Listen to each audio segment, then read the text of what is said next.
سريت من حرم ليلا إذا حرم. Would you describe the gender stratification of the society in which Prophet Muhammad grew up in? What you have to understand about pre-Islamic Arabian society, first of all, is that it was a society in which there was no rule of law. There was no political structure that was governing the Arabian Peninsula. The only ruling powers were tribes that were in mutual rivalry. These tribes became or operated in a way similar to a gang structure. What that means is that the only way to have power, the only way to promote your interests is by using brute force. The tribes are highly territorial and are in constant conflict with each other. A society like this values strength, force, and is highly militarized. What that means is that for women, their position is secondary to that of men, who through their strength and through their violence exercise their will. So the basic structure of the society is one in which women, as mostly non-combatants, are in a secondary position to men.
So why would women respond positively to the message of Muhammad? The Prophet Muhammad, peace be upon him, both through his attitude and as the messenger of God, with the Quran that he received from God, brought a message that women are equal to men in their value. And not only that in fact how you value a human being is not through their brute strength, not through their ability to dominate, but in fact their ability to submit themselves to God. So there's a whole different paradigm shift of what makes a human being valuable. In pre-Islamic Arabia, what made a human being valuable was to be a dominant warrior, someone who by whatever means necessary, subjected other people to his will. What the Quran says is that the person who is valuable, in akramakum indallahi atqakum, is the one who is most noble in the eyes of God, is the one who has most awareness of God. That awareness is something that can be gained by either a man or a woman. That your gender has nothing to do with whether you have the ability to submit yourself to God. So there's a completely different assessment of the value of a human being according to the Quran, the Quranic paradigm.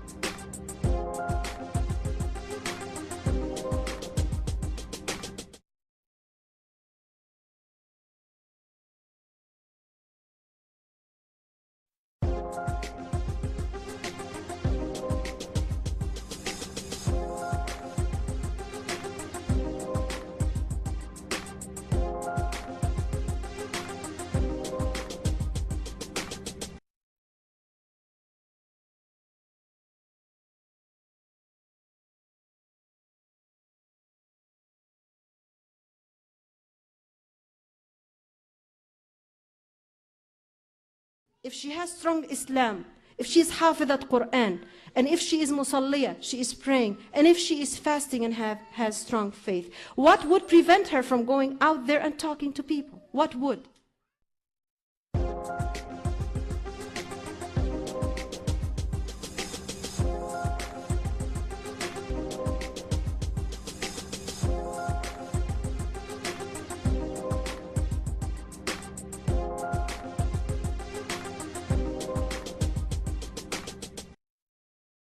Sisters need to change the way they perceive of themselves, and also brothers need to change the way they perceive of sisters and the rights that they have. And believe me, you're not going out of Islam, you're being more of a committed, practicing Muslim by doing that.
You're not violating the teachings of the Prophet, you're implementing them. And everything you implement in Sharia, you get a reward for. Making da'wah outside, you get the same reward of implementing Sharia inside the home with your wife and giving her the rights that Allah subhanahu wa ta'ala asked you to give her. Now, other than that will be dhulm. Other than that would be a type of oppression. Because you are preventing that woman from learning about all of those things, from feeling herself as a human being, capable of going out there and energizing society with her ideas. Subhanallah.